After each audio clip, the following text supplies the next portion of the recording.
Hey, Mike here. I just wanted to let you know that you can listen to Dark Poutine early and ad-free on Amazon Music, included with Prime. This episode is brought to you by Shopify. Whether you're selling a little or a lot, Shopify helps you do your thing, however you cha-ching. From the launch your online shop stage, all the way to the we just hit 1 million orders stage. No matter what stage you're in, Shopify's there to help you grow. Sign up for a $1 per month trial period at shopify.com/special offer, all lowercase. That's shopify.com/special offer.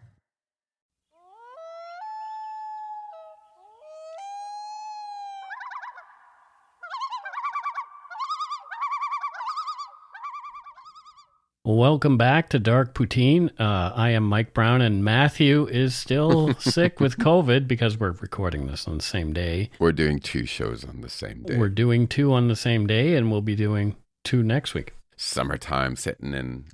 We have frolicking to do. I have a project that I'm going to be working on, a secret project that I can't talk about. But that was my code. Frolicking was my frolicking. I like frolicking. Frolicking is fun. Have you ever just like ran through a field just to feel good? Yes. I did that lots when I was a kid. Have you done it as an adult?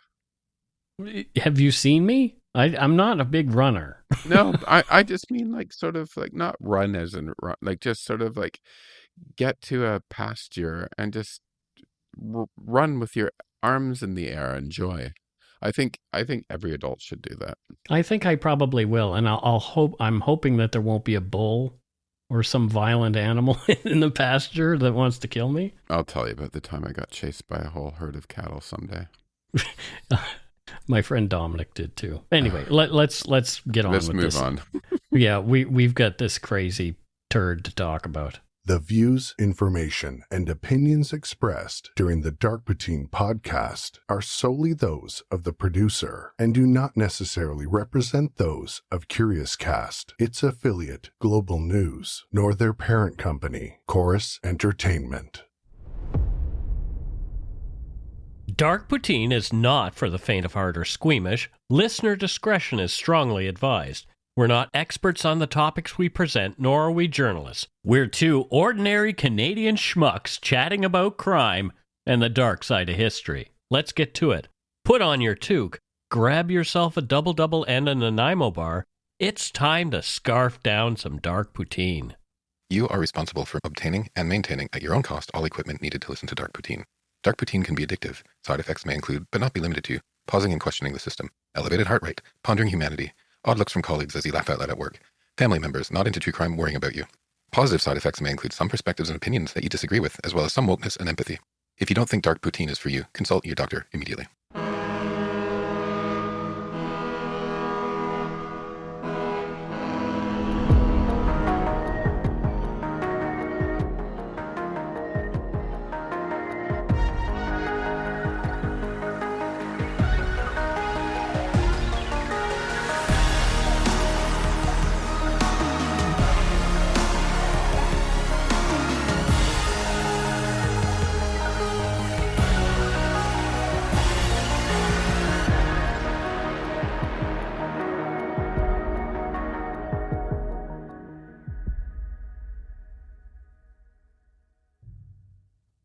Edward H. Rulloff was a 19th century Canadian-born serial killer renowned for his exceptional intellect and heinous crimes. Rulloff exhibited prodigious intellectual abilities from a young age. He was a polymath with expertise in various fields, including linguistics, where he made significant contributions proposing theories on the origin of languages. Despite his scholarly achievements, Rulloff's life was marred by a series of crimes that began with the mysterious disappearance of his wife Harriet Schutt Rulloff and their young daughter Priscilla Charlotte Rulloff in 1845. Many suspected this to be his doing. His erudition earned him a reputation as one of the most learned men of his time, even while he was incarcerated. Rulloff's criminal activities were as notorious as his intellect was celebrated. He was involved in a string of burglaries and was eventually implicated in multiple murders. His undoing was the killing of a store clerk, Frederick Merrick, during a robbery attempt. His two accomplices, Al Jarvis and Billy Dexter, also died while fleeing the crime scene. Rulloff was suspected of doing away with them. He was soon captured and held for trial. Despite attempts to use his intellectual prowess as a defense, Rulloff was convicted and sentenced to death. His execution in 1871 was a significant event, as many viewed his death as the tragic end of a brilliant yet malevolent mind. This is Dark Poutine episode 325, The Life and Crimes of Serial Killer Edward H. Rulloff.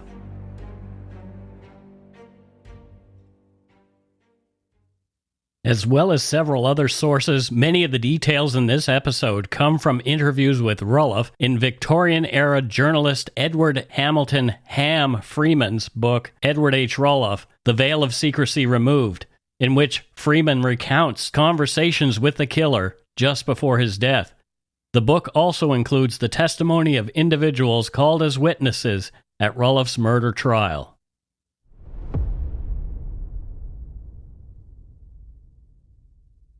Edward H. Rulloff, originally John Edward Howard Rulloffson, was born on July 9, 1819, near St. John, New Brunswick.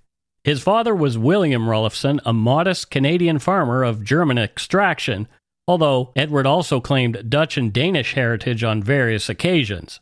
He was known to prevaricate. William died when Edward was 5, leaving his mother Priscilla to raise him and his two brothers. Priscilla, a woman of remarkable intellect, became the most significant influence in Edward's life, fostering his love for academia and ambition. Despite their financial struggles, she ensured Edward received a proper education, securing his tuition at an exclusive boys' academy in St. John when he was 13. Edward's passion for learning, particularly languages, was encouraged by his mother, who provided him with books and the necessary tools for study. Influenced by the French philosopher Auguste Comte, Edward shifted away from traditional religious beliefs, immersing himself in the study of Greek and envisioning a life devoted to exploring language. Despite occasional church attendance, his interest in religion waned, replaced by a fervent dedication to secular and linguistic studies. Edward was captivated by the life of the mind, particularly the study of languages, which he saw as a path to intellectual freedom and recognition. He graduated from school at 14, dreaming of a life dedicated to scholarly pursuits, envisioning a groundbreaking theory on the origin of human language. However, his dreams were thwarted when his uncle refused to fund his university education, forcing Edward to seek alternative paths. He was angry. Determined never to let anyone control his destiny again, Edward worked as a clerk in a law office in St. John, where he devoted his limited leisure time to studying chemistry, botany, Greek, and Latin. His meticulous attention to criminal law foreshadowed the complex life ahead of him. However, his promising start took a dark turn in 1839 when, at the age of 20, he was implicated in a series of arson and theft incidents at the dry goods store where he worked.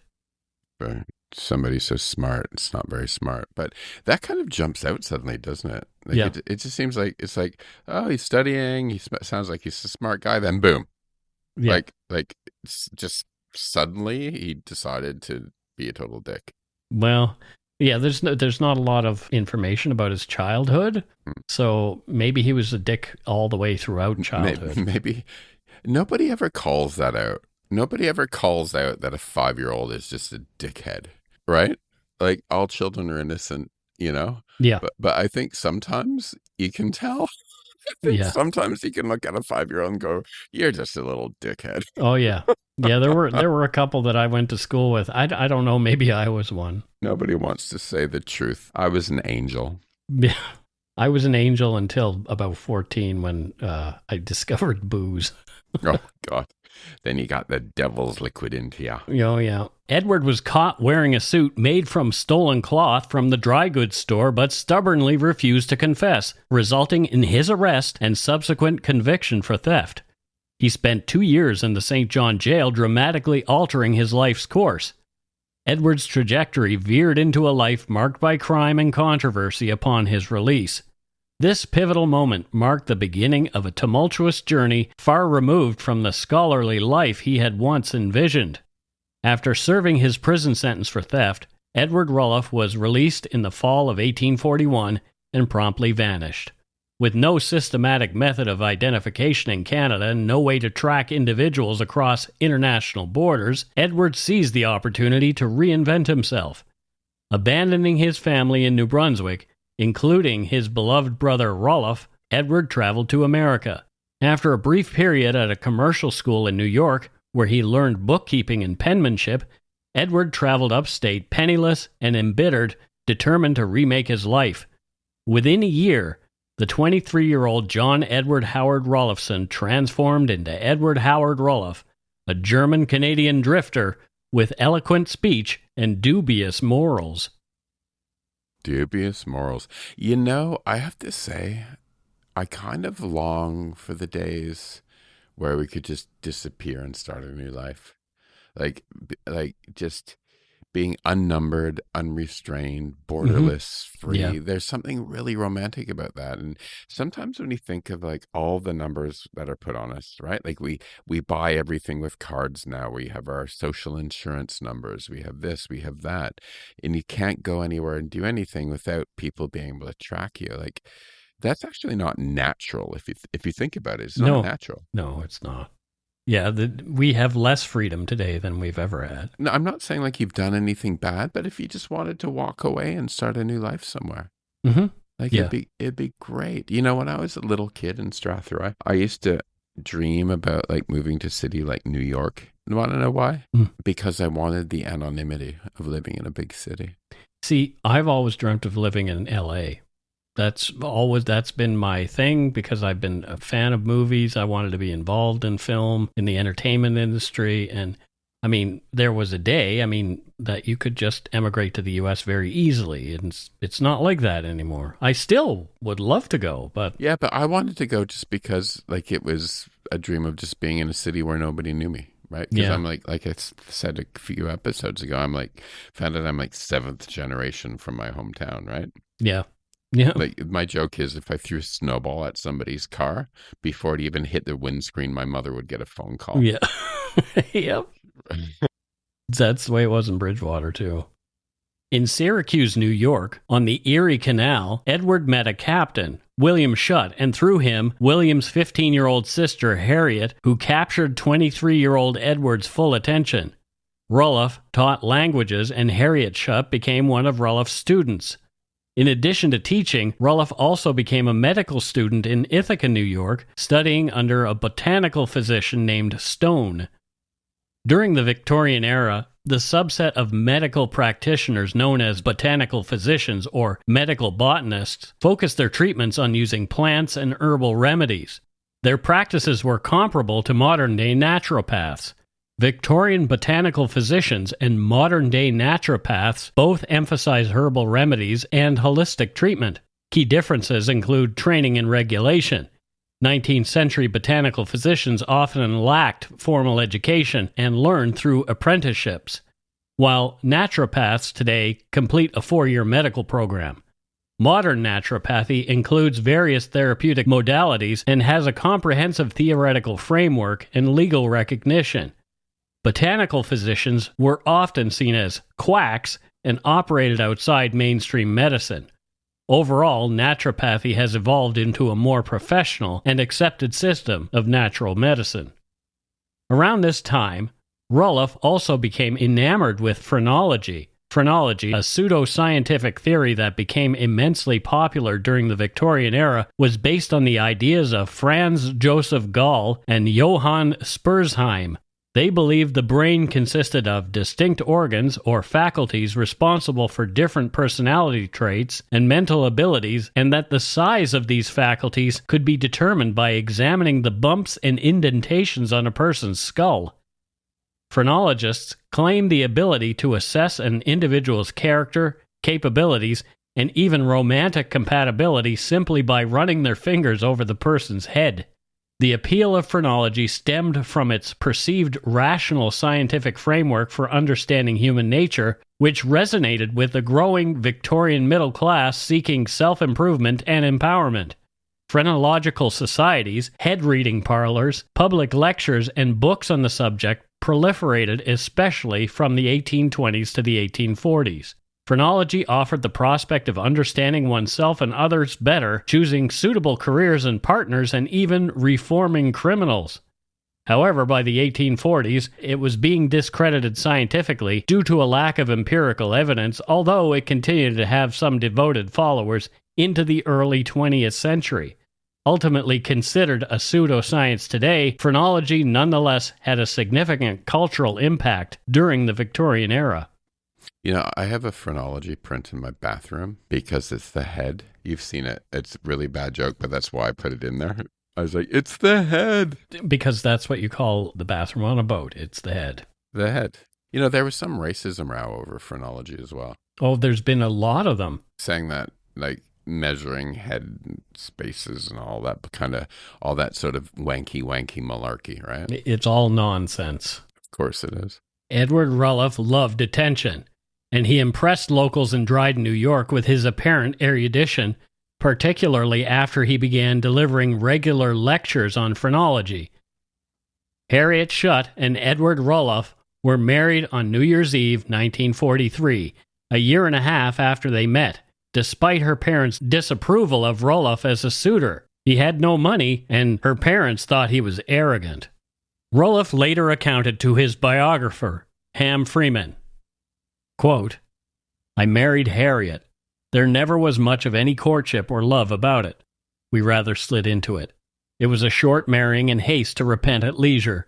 Some of the family tried to kick up a hell of a row about it, and that made me angry with the whole concern, and I have never forgiven their taunts and insults, both behind my back and to my face. They called me a pauper, and made fun of my awkward manners.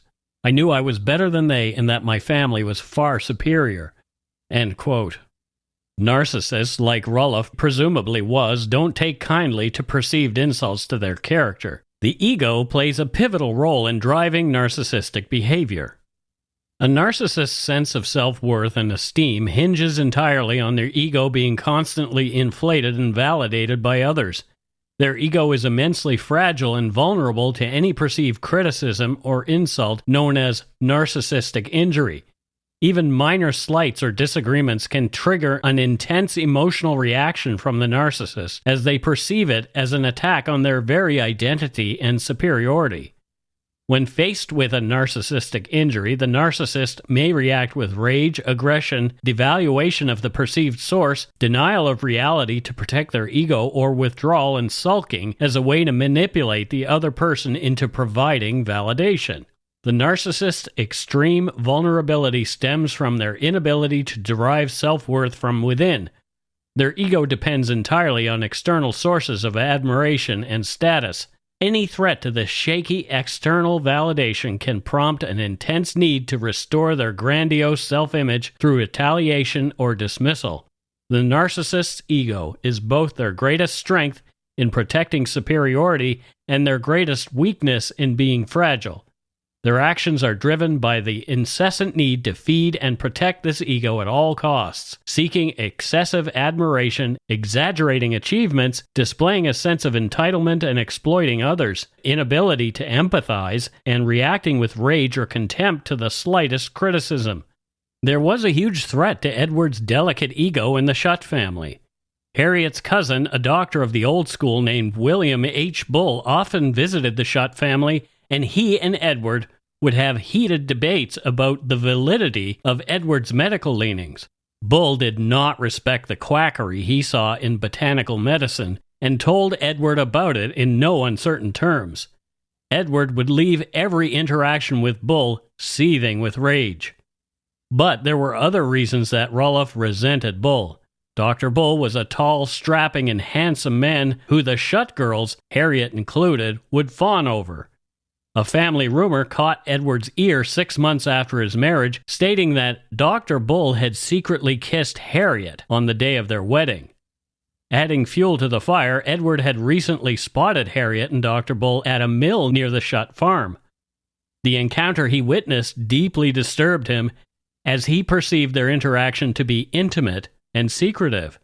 Edward observed them standing closely together, apparently trying to be discreet, which immediately aroused his suspicions and anger. Driven by jealousy, Edward crept closer to eavesdrop on their conversation. He claimed to have overheard Dr. Bull making flirtatious remarks to Harriet. Specifically, Edward reported hearing Dr. Bull say, quote, "Harriet, you have been seduced, and I think you might be again."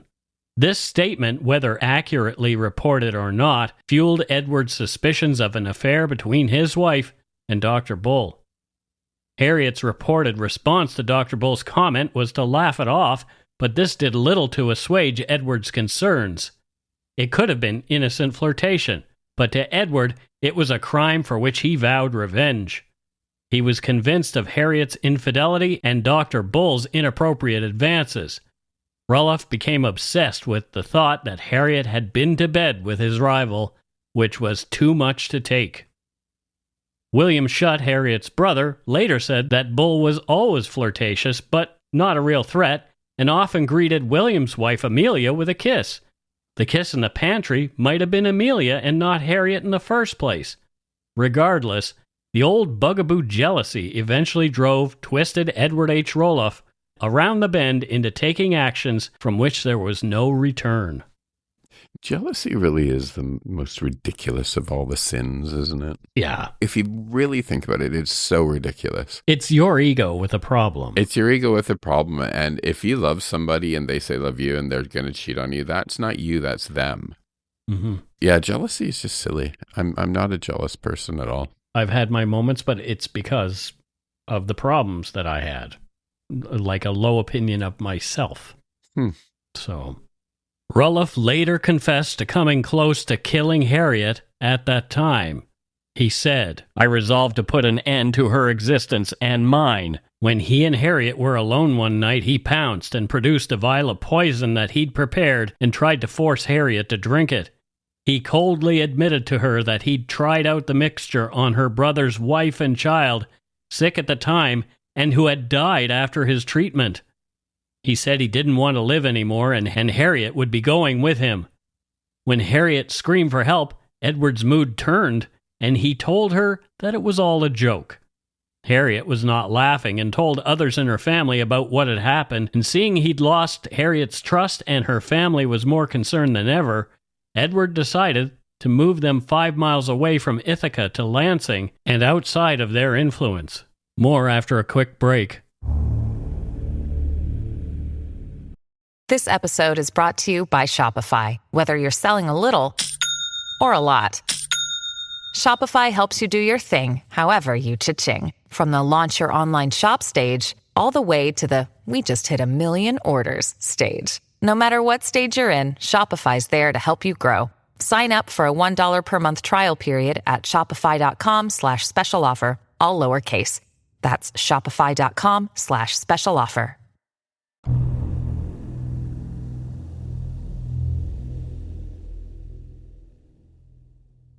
And we are back. Matthew, thoughts so far?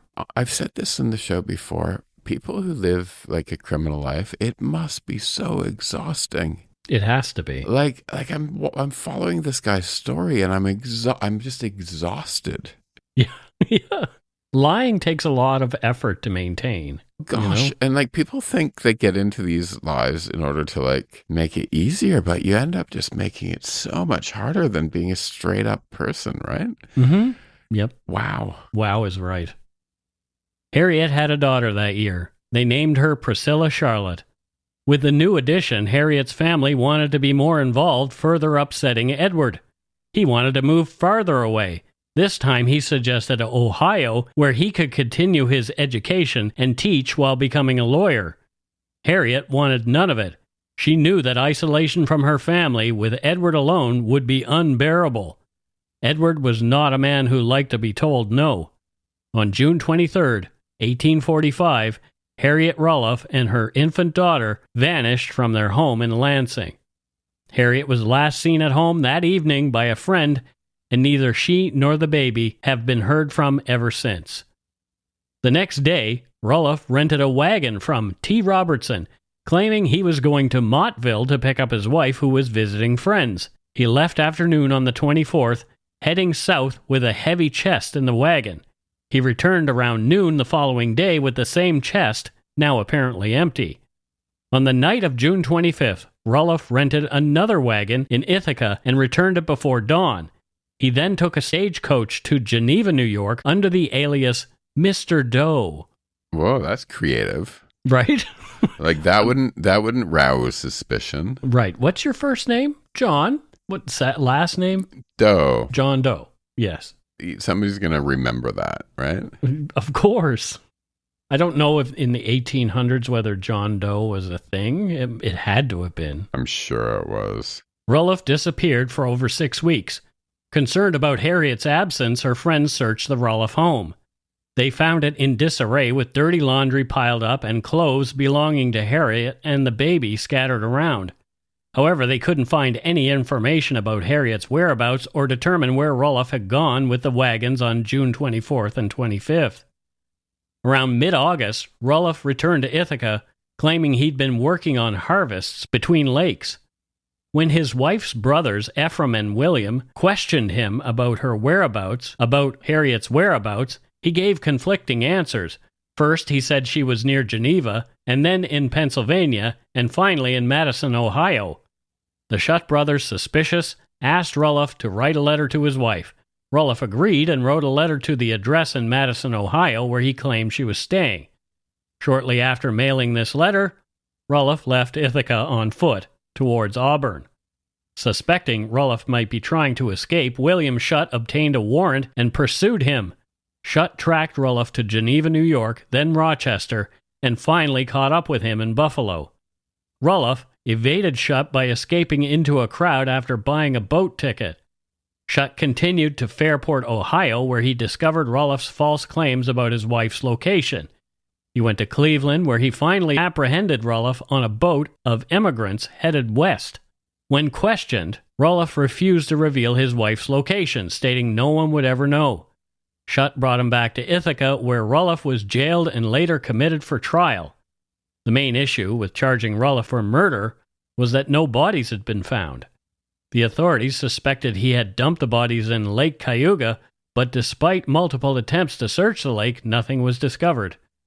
There were also unsubstantiated rumors that he'd sold their corpses to a medical school in Geneva for dissection. Despite lacking any physical evidence, they put him on trial in 1846. Rulloff chose to represent himself in court, claiming his wife had taken his daughter and left on her own. He tried to emphasize the absence of concrete evidence, but the jury was inclined to find him guilty of something regardless. In the end, they convicted him of kidnapping, and he was given a 10-year sentence at Auburn Prison. Rulloff spent his time in prison studying his passion, philology. Philologists study language in historical written sources, combining elements of linguistics, literary criticism, and history.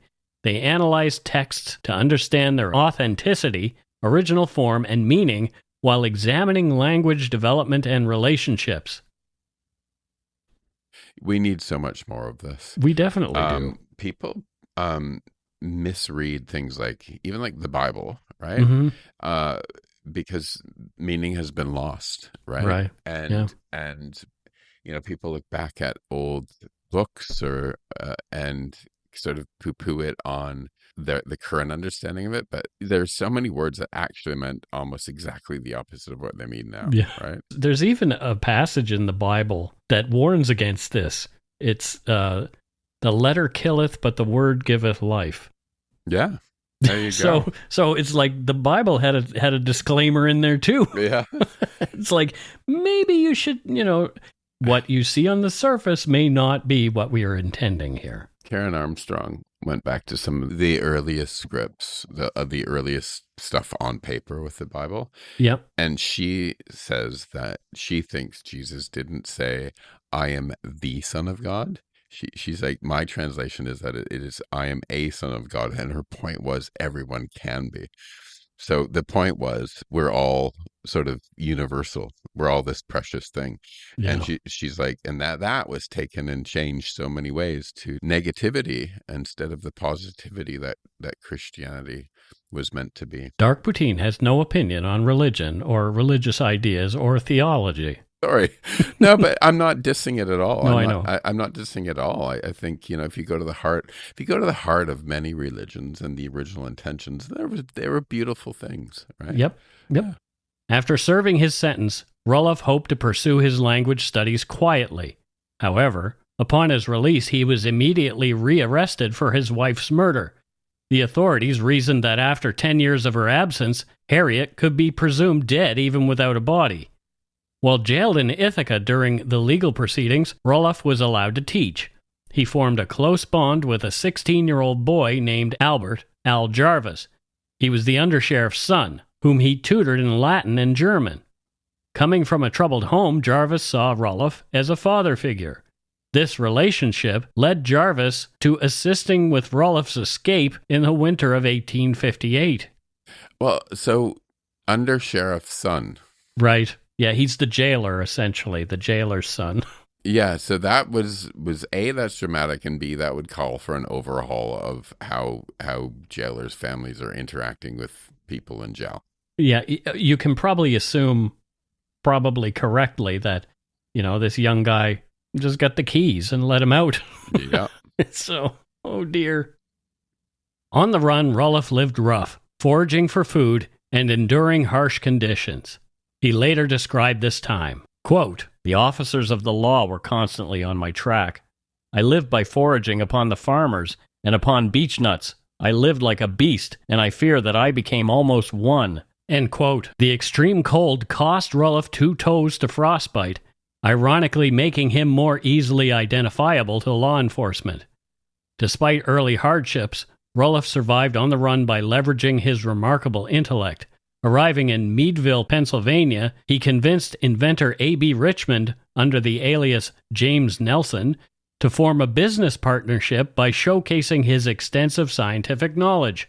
During a tour of Richmond's collection room, Rulloff accurately identified mislabeled marine shells, demonstrated a deep understanding of anatomy, and easily named insects, impressing Richmond with his expertise. Rulloff similarly impressed the faculty of Jefferson College, securing a professorship at Chapel Hill. However, he was soon called away by a letter from Jarvis, who threatened him over financial neglect.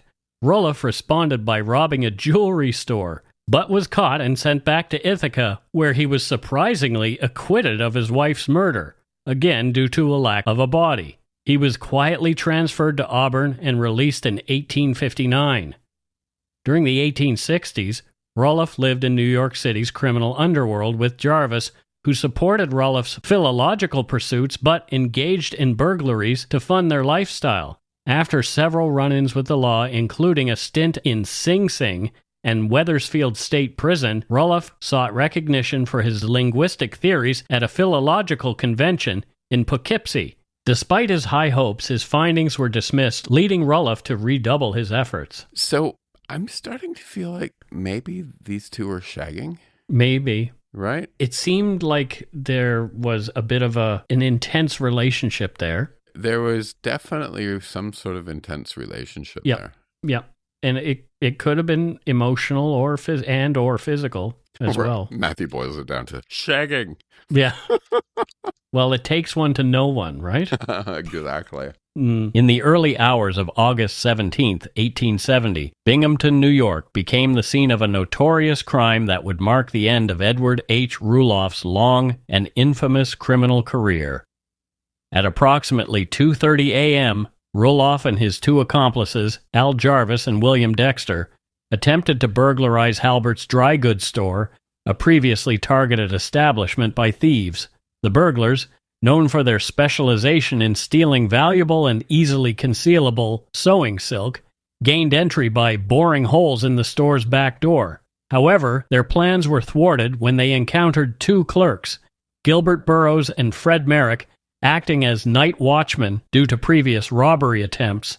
A violent confrontation ensued when the clerks managed to capture one of the burglars, prompting his accomplices to return armed with pistols. In the chaotic struggle that followed, 3 shots were fired at Burroughs, who survived despite being hit by flying splinters. Tragically, Merrick, while grappling with one of the robbers, was shot in the back of the head at close range by Rulloff and died instantly. The burglars then fled towards the Chenango River, with Rulloff successfully crossing while Jarvis and Dexter drowned in their escape attempt. Within 24 hours, Rulloff was apprehended near the railroad tracks leading out of town. Incriminating evidence against him included shoes with a distinctive pattern due to 2 missing toes found with burglar tools in the store, blood on his hat and shirt when captured, and his known association with the 2 drowned accomplices traced back to New York City. There were suspicions that Rulloff had drowned his cohorts to cover his tracks, but there was never enough evidence to prove it. Edward H. Rulloff's trial began on January 4, 1871, and became a major sensation, attracting crowds of around 2,000 people daily. It was held in Binghamton, where the crime had taken place. Rulloff conducted his defense at the trial as in previous trials. He refused to plead insanity, instead choosing to defend himself based on the case's merits. The prosecution's case was based on evidence connecting Rulloff to the robbery and murder, including his capture near the scene and recognition by Judge Ransom Balcom, who identified him as the man who'd murdered his wife and child years earlier. As a man who was suspected of murdering his wife and child years earlier.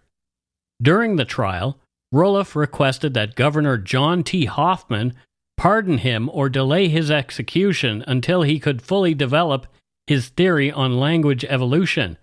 This unusual request highlighted Rulloff's intellectual pursuits and became a point of public discussion. The trial attracted significant media attention and public debate. Some prominent figures like Horace Greeley, director of the New York Tribune, argued that Rulloff's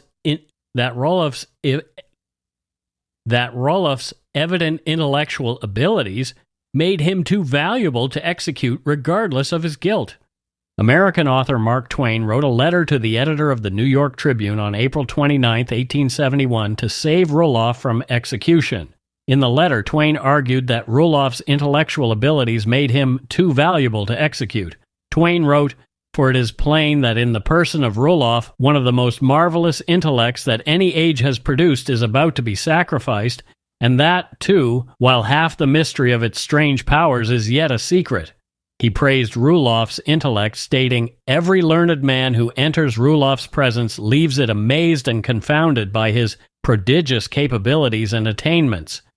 One scholar said he did not believe that, in the matters of subtle analysis, vast knowledge in his peculiar field of research, comprehensive grasp of subject and serene kingship over its limitless and bewildering details, any land or any era of modern times had given birth to Rulloff's intellectual equal. In a satirical twist, Twain concluded his letter by offering to produce a man who would take Rulloff's crime upon himself and be hanged in Rulloff's place in the interest of learning and science. Okay, this is just all bonkers at this point. Yeah, like Mark Twain, like saying, spare this guy because language. I mean, we said earlier that we need more of that, but... You know, I'm not an advocate for the death penalty at all, Yeah. So maybe he was just...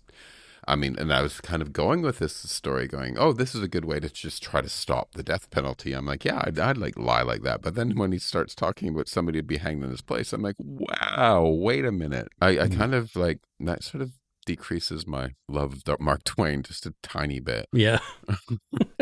Despite the publicity and debate surrounding the case, on March 3rd, 1871, Rulloff was found guilty of the murder and sentenced to hang. Speaking with his biographer, Ham Freeman, before he met his maker, Rulloff confessed to the murder of his wife, Harriet. Edward H. Rulloff's confession provides a detailed yet one-sided account of the tragic events that unfolded on June 23, 1845, leading to Harriet's death.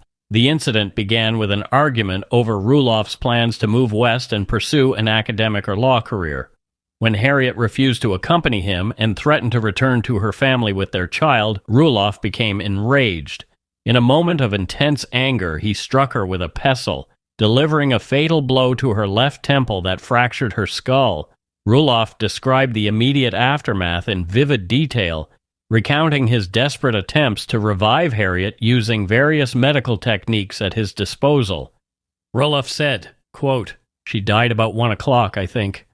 Oh, think of me bending over her in her last moments, gasping for breath, and I attempting to breathe life into her. She died easy. I do not think she ever realized any pain. The pestle broke the skull and sunk into her brain. It was all the work of a moment. She bled some, but not much. From that hour I knew that I was a ruined man. Everything that had before been bright and hopeful turned black and forbidding in my mind."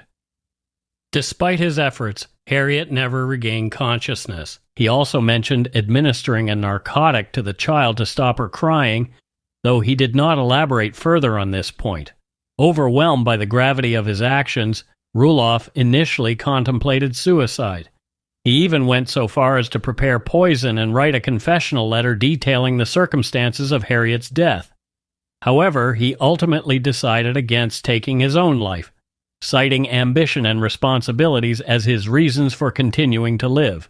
Rulloff then focused on concealing the crime. He meticulously wrapped Harriet's body in bed-ticking sheets, placed it in a large chest along with weights, and borrowed a horse and wagon from the neighboring Robertson family under the pretense of running an errand. He drove circuitously to Cayuga Lake, constantly fearful of discovery. Upon reaching the lake, he transferred the body to a boat and rowed far out to dispose of it in deep water, weighing it down with stones and iron to ensure it would not resurface. After returning the horse, Rulloff hastily packed his belongings and fled to Chicago. However, he found no peace there, constantly haunted by remorse and unable to find employment. Eventually, he returned to Ithaca, partly to confess. However, upon arrival, he encountered suspicion and hostility from the community, which he claimed exasperated him and ultimately dissuaded him from revealing the truth. Rulloff's narrative was peppered with expressions of remorse and self-reflection. He portrayed himself as ill-suited for criminal activity, claiming that he was a victim to circumstances and that committing any crime overwhelmed and perplexed him. He emphasized the lack of premeditation in Harriet's death, insisting that it was all the work of a moment and that anyone suggesting otherwise was lying. Throughout his confession, Rulloff was notably evasive about the fate of his daughter Charlotte. When pressed on this matter, he only stated that the child was living and well enough off, and that he had taken care of her well. He adamantly refused to provide any further details, insisting that it was no one's business and that he would die first before exposing any information about the child's whereabouts or circumstances. Edward H. Rulloff was executed on May 18, 1871, in what would become the last public hanging in New York State. The execution took place in the yard of the Binghamton jail, with a crowd of onlookers present both inside and just outside the fence. At precisely 3 minutes past noon, Rulloff was pronounced dead. His body was left hanging for 20 minutes as spectators watched. Before his execution, Rulloff had requested a pardon from New York's Governor John T. Hoffman, but this was denied. In his final moments, Rulloff reportedly uttered the words, "Hurry it up. I want to be in hell in time for dinner," showcasing his notorious dark humor even in the face of death. The brain of self-proclaimed genius, Edward H. Rulloff, became a subject of scientific fascination following his execution. His body unclaimed, Rulloff was scheduled to be buried in a nearby potter's field. However, approximately 36 hours after his death, Dr. George Burr, a pathologist from Binghamton, undertook the challenging task of removing Rulloff's head and brain. The process was particularly difficult due to Rulloff's unusually thick neck cords and skull, which measured about half an inch thick, twice the normal thickness. Dr. Burr conducted a meticulous examination of the brain, measuring every fissure and fold, and noted that the cerebellum was disproportionately large compared to the cerebrum. Rulloff's brain was found to be exceptionally large, weighing 59 ounces, which was several ounces heavier than average. Professor Bert Green Wilder, of Cornell University's Department of Biology, acquired the brain for his collection to study the relationship between mental characteristics and cerebral peculiarities. The brain became part of the Wilder Brain Collection at Cornell, one of the first collections established for research and teaching in the United States.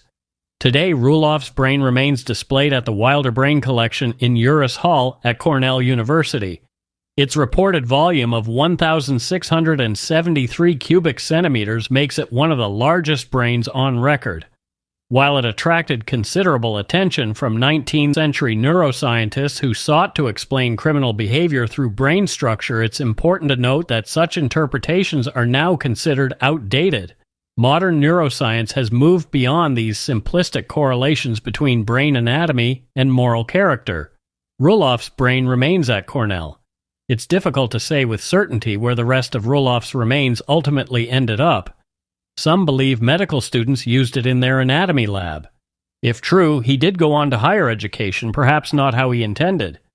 In 1977, a restaurant bar called Rulloff's opened in Ithaca. The About section of the restaurant's website, closed in 2020, reads in part, mythologizing him.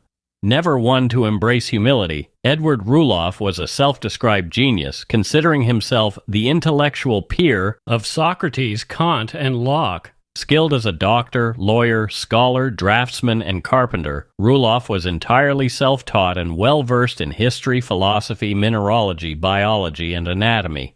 Philology, the study of language formation, was his field of expertise, and he spoke 28 languages and dialects. The text continued with a quote, reportedly from Rulloff, claiming he'd be back. Quote, "You cannot kill an unquiet spirit, and I know that my impending death will not mean the end of Rulloff. In the dead of night, walking along Cayuga Street, you will sense my presence. When you wake to a sudden chill, I will be in the room. And when you find yourself alone at the lake shore, gazing at gray Cayuga, know that I was cut short, and your ancestors killed me," end quote. No ego there at all. You know, I think that the myth and the legend around this guy is way bigger than probably what the reality was. Yeah. Right? I mean, they did find it sort of necessary to keep his brain. And it's still in the record books for being like the second largest brain ever measured. So, but that doesn't mean he was like, I don't think the weight of your brain really has a lot to do with your intelligence. No, otherwise, like, imagine if you had just a really big head. Did you ever have a friend in school that whose head was like way bigger than their body? Yeah, I can't remember his last name, but I think his first name was Alexi, and we called him Light Bulb Head. Nice.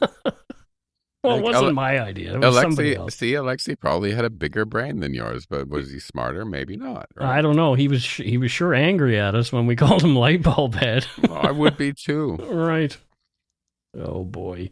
Did you have nicknames? Did anyone call you a nickname? Well, I had Buck Teeth. So I was Beaver Cleaver and Beaver. Woody Woodchuck and all of those kind of things until about the 8th grade when I got frustrated and punched somebody. Then it stopped. I didn't have any nicknames, like any sort of tease nicknames. Yeah, I just couldn't. This guy who I hit, I felt terrible about it, and I still do. He was a friend of mine, and it was just the wrong time to say that to me.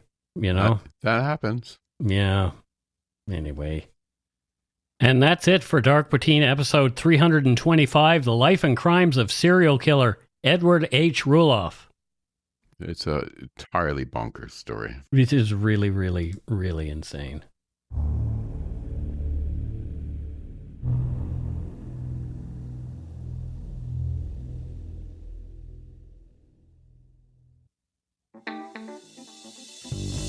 That's right. It's time for voicemails. You can leave us a message at 1-877-327-5786 or 1-877-DARK-PTN. We'd love to hear from you. Let's see who called us this week. Alrighty, let's listen to our first voicemail. Hi, Mike and Matthew. Nothing nasty to say. If you're familiar with the Tom Collins case in Albert County, New Brunswick, He was the only person hung in Albert County, the last person hung in New Brunswick, I believe, and it has all the food groups. It's got a minister, a murdered woman, and somebody who may have been wrongly accused and hung. It also has a ghost story. Anyway, it's a cool one to check out, and go shit on your hat. Bye. Thank you. And I will look into that because we need more stories from New Brunswick and some of the lesser traveled provinces. I love it when people call in with ideas like that. And that's when she said all the food groups, I thought she was going to say gin, lemon juice, sugar syrup, soda like an water, actual Tom Collins and drink. ice. Yeah. No, boy. I think we have another call from the East Coast. Let's have a listen here. Second time's the charm, gentlemen.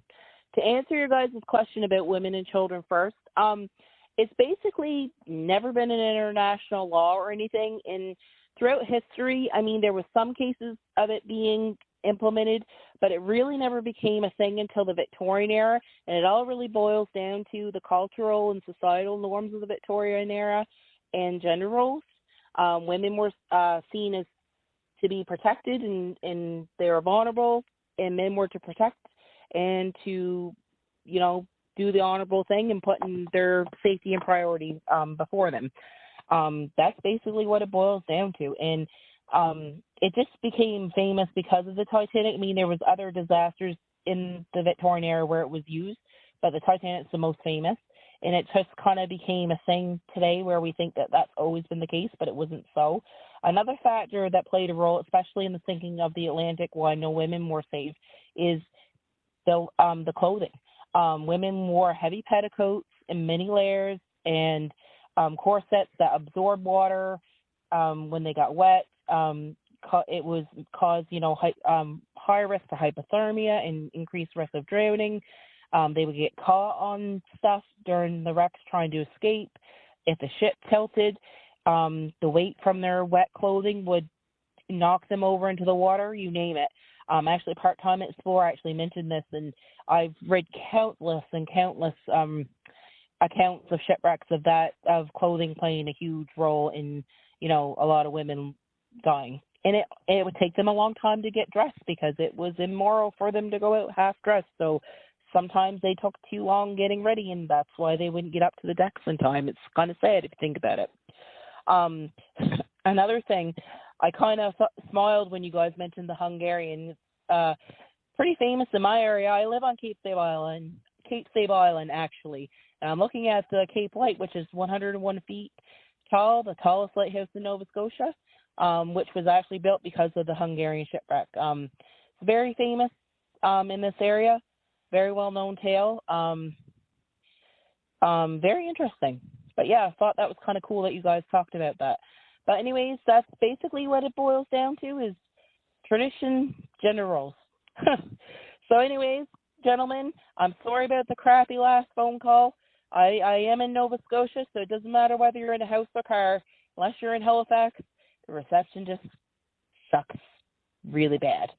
So yeah, anyways, gentlemen, enjoy your nice summer days and go take a crap in your lobster pot.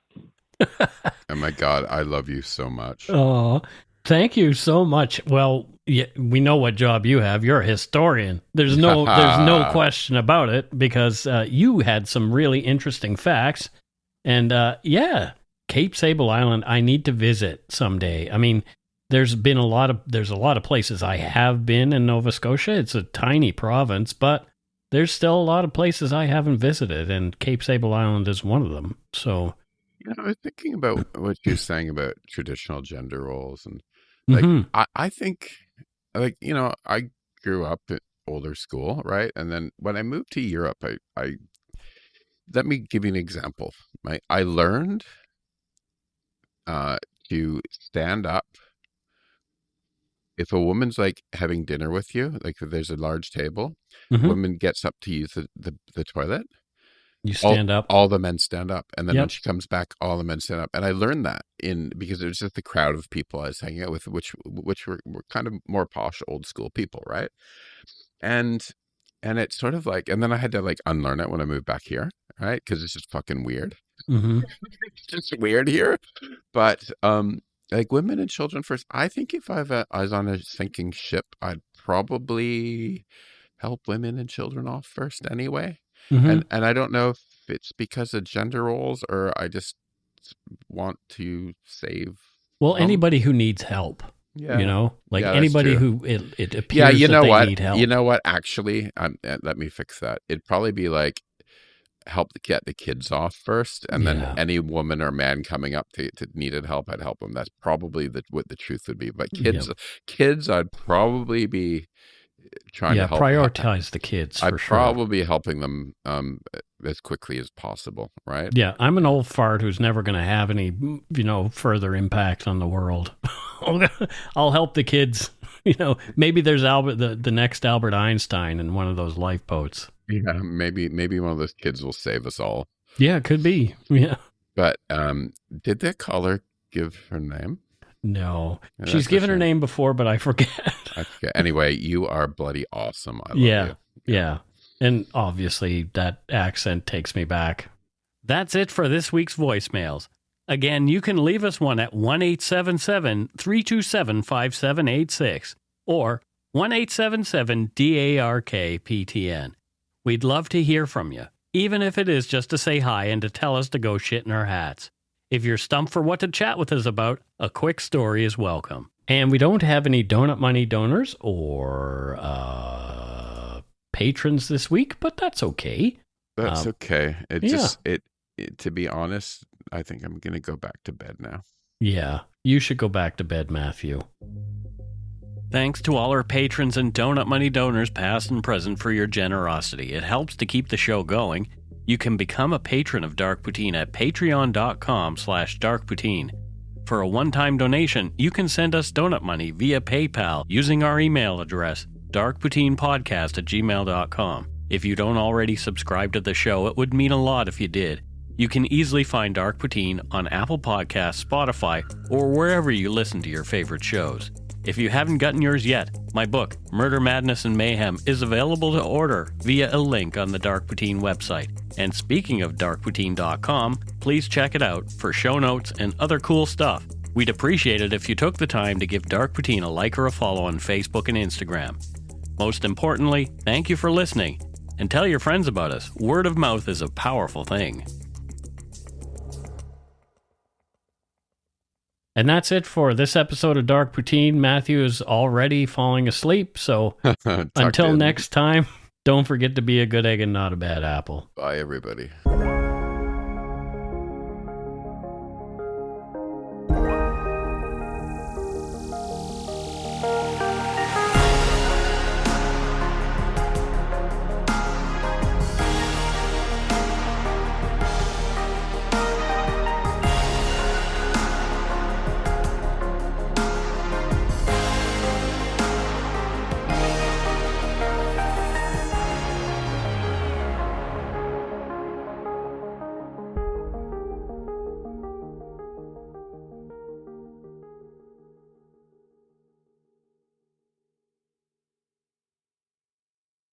Being in a Big Brother house is like a dream come true for me. Mics, cameras, competition. Are you ready to play Big Brother? Let's go. Are you ready This is big. for a big summer?